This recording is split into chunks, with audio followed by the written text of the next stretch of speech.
In this lesson, we're going to be going over using resources. There's a variety of resources available on the web where you can do some reconnaissance on the target that you are engaged with. One good resource is Monster. Now, Monster, if you're not aware, is a job searching website. You may be wondering why we're going to go to job searching websites to research information about an engagement or a company that we are working with. Well, the reason for that is very often companies post information about the types of infrastructure that they have. So let me show you an example. We're just going to look for systems administrator. So I've got a lot of jobs back here.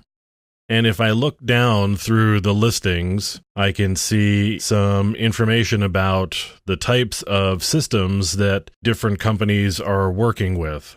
So here's an example here. I happen to know that Cybercoders is a headhunter, so it's unlikely we'll find the company name here, but we can pop this open.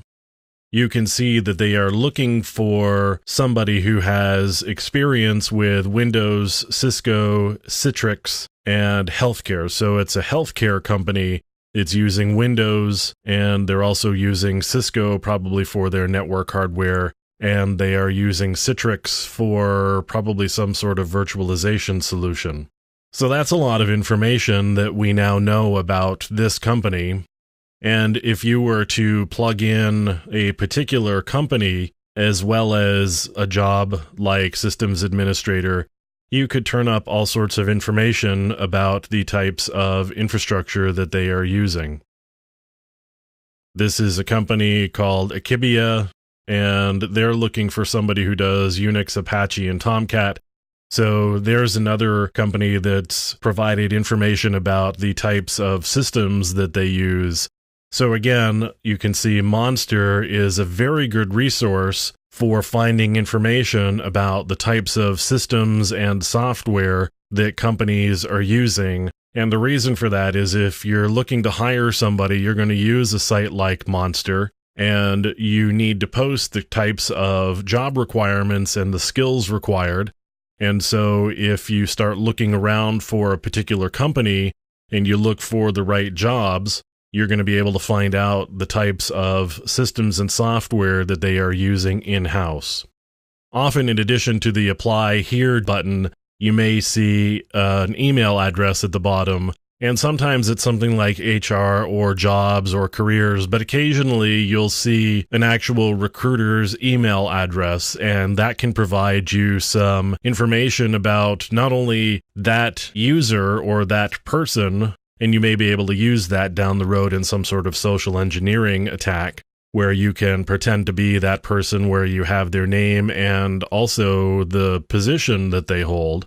You can also make some determinations probably about email addresses for other people in the company, and you may be able to use those as well. If you go to LinkedIn, you're going to find the same sort of thing where people who have previously worked at that company are going to list the types of experience that they have, and you may be able to figure out, again, the types of systems and infrastructure that that company is using.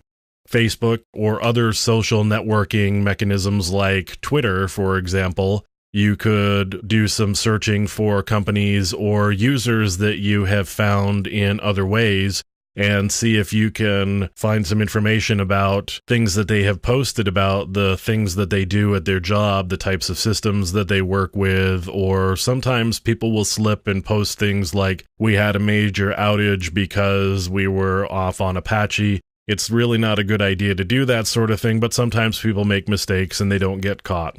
So there's all sorts of resources available on the web to find out the types of systems and software, as well as information about users and people within different companies, and you can use that to your advantage when you start looking to exploit vulnerabilities down the road.